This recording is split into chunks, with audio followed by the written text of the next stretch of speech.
I'm excited to have for you a project bundle so that you can learn to make a pedestal table.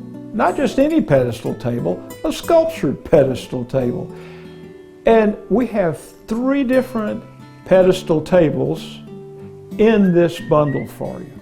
If you learn to make one, you can make all 3. And the important thing is you can learn to make it your own. You can make it in any size.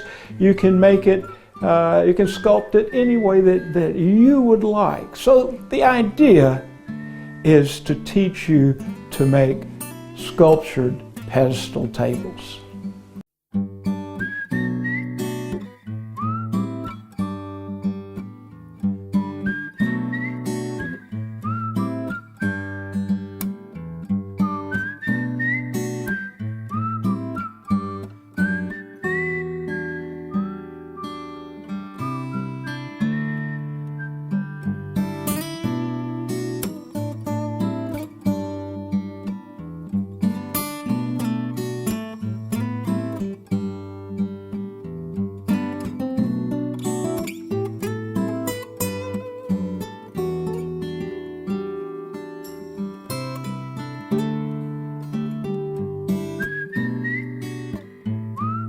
For this larger pedestal for the dining table, just like any other project, it always starts with taking your patterns and placing them on the candidate boards for just for fit, to see if these boards qualify.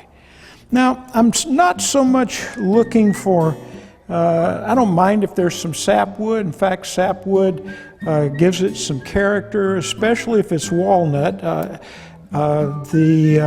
Everything will lighten with walnut as opposed to cherry, which will darken over time due to sunlight.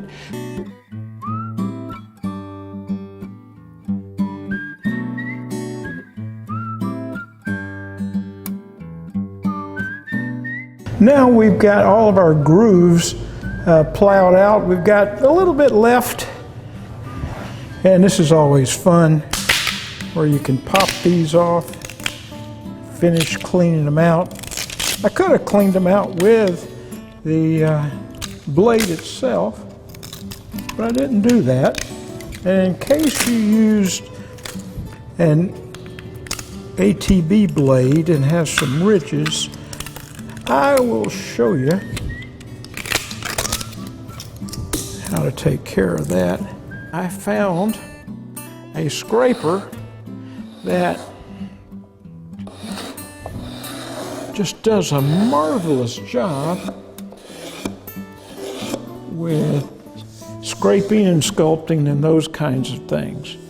All right, I'm looking at both of my lines here. This one's a little lower, so I'm going to make a little bit of an adjustment. Always use your eyes. That's one of the best ways to do something I call reconciling, is to use your eyes. It'll tell you how close you are. Now, in this case, right now, I'm going to take this spoke shave, and I'm going to use it to start rounding over down to that line. See if I can make the line start popping out.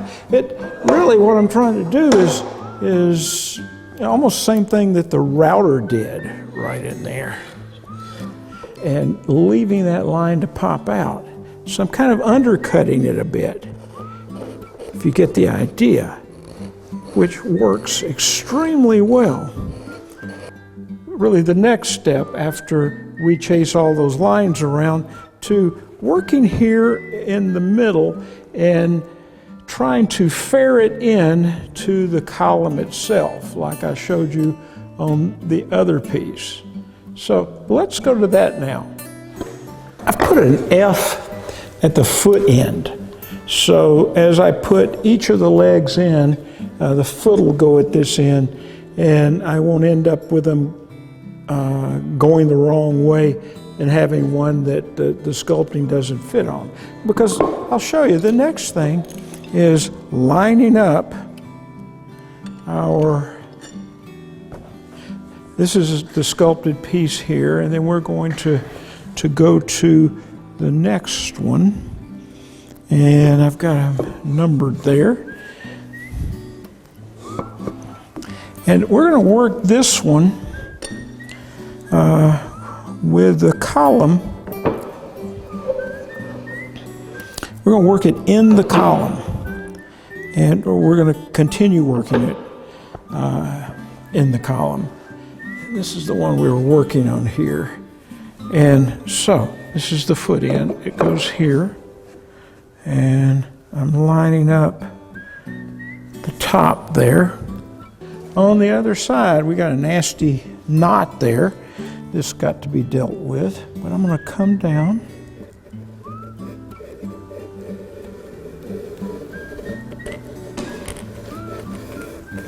And if you drag your hand along, this has got a curve that'll help you copy the same radius, just like the router would. If you're using the router, the pilot will roll along here on this curve, and that's what will give you the round over to fit the curve. So we've just kind of copied that with our finger. I'm going to drill each hole now, and I've got to put it over a place in my vise here so that I can come out the other side.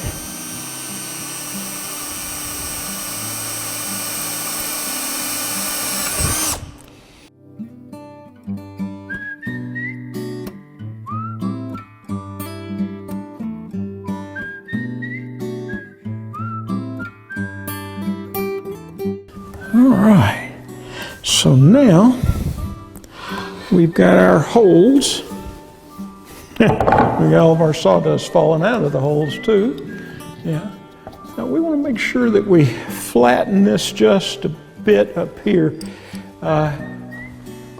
where the screw went through.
Okay, so at this point I've got some grid lines here at 90-degree angles, and that's going to help me lay this out.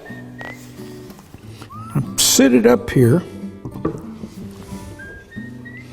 I want to be able to get all of the legs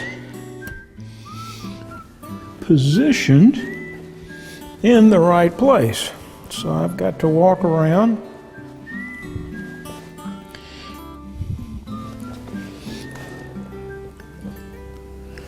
and when they're all in the center, which takes a little bit of effort here, when they're all in the center. All right, so I think I'm ready. You never know. So let's see what happens.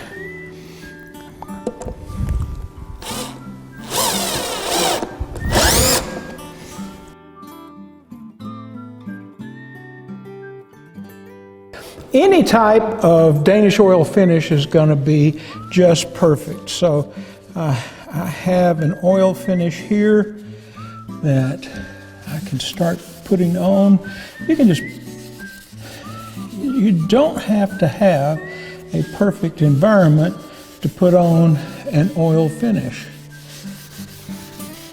And it's really nice when you see all of that work start to come alive and see your lines start looking good.